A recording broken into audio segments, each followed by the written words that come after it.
Um, there are two primary answers to this question that have a similar root, but wildly divergent means of taking place. I am sure there is at least one more means of performing sorcery, but the ones I will speak of are the ones I have insight on. The first example is the false prophet Balaam, located in Numbers chapter 22.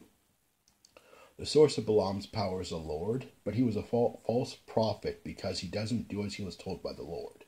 His goal was the money that the king of Moab was offering him, and he bent all of his mind to coming up with a means of obtaining it in exclusion to all else. In short, he intentionally corrupted what the Lord gave him the moment it got in his way.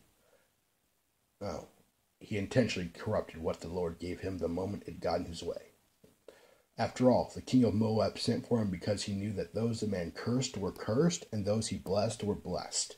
In short, all of the troubles that Israel later had with the citizens of Moab can be laid directly at the feet of Balaam.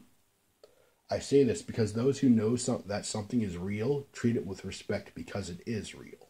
Yeah, you have guys that talk about superstitious nonsense, but if you were to literally watch someone's broken arm be mended right in front of you, say that's superstition then. So what I'm trying to convey is that Balaam knew that what his position was, and he intentionally cast it aside in front of someone that he could have taught to listen to and obey the Lord. But though Balaam blessed those whom he was intended to curse, he cursed them in his heart by showing the king of Moab how to deceive the children of Israel from within. This separated him from the very blessing and gift that God gave him and turned him into a false prophet or sorcerer at the same time.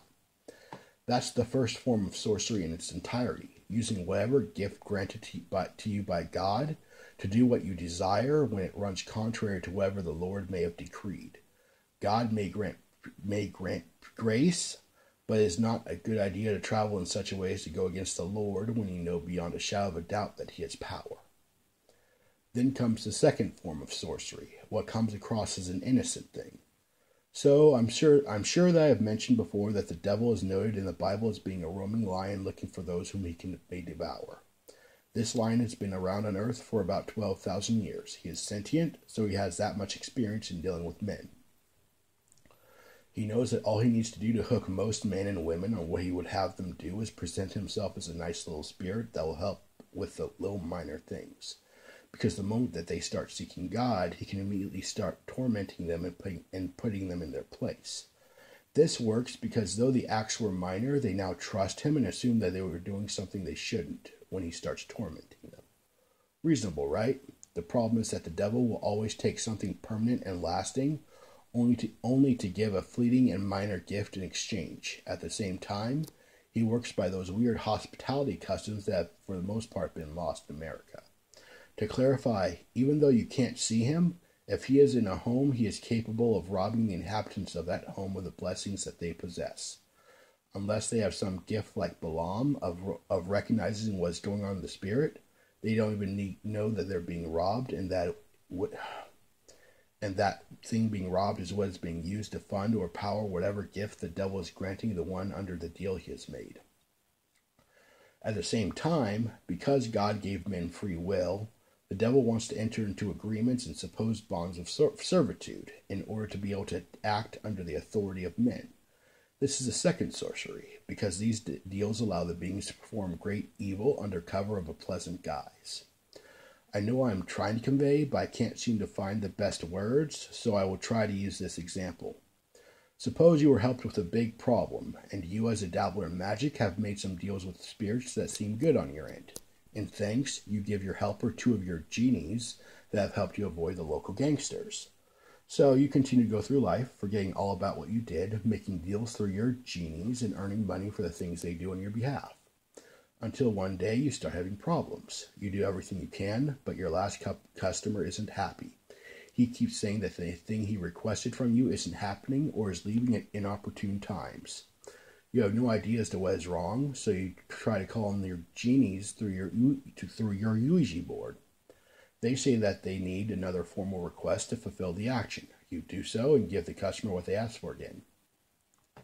The next day, the same thing happens, so you do this again and again and again, until one day, When you go to these genies, you can't seem to communicate with the normal ones and start calling on others. At this point, something you don't understand takes over the Ouija board and informs you that the two thieves robbing his servant are being judged and to change your ways before you are judged as well. That's the end of the example, and it's actually partially real. I met the man who received the two genies. In the book I just finished writing, Curse of Corsicus, which I am waiting on the cover for before I put it up for sale on Amazon, I even know what happened on my end when it came to what those thieves actually tried to do to me. To be clear and frank, when you have demons that present themselves as genies, they may be willing to give you something for what seems like nothing. They are not. What they want from you is the ability to act with your face and not their own. You can bind the creatures themselves under their own name in the name of Jesus Christ of Nazareth, but men have free will. When they can act under the guise of free will, they can, for the most part, escape their bindings and leave you holding the receipt for their actions at the end of days. In short, you are in charge of them even if you don't know what they're doing and can't see what they're up to. And that's what makes them so dangerous and makes magic so dangerous. Have a good day. Hope I gave you guys something to think about.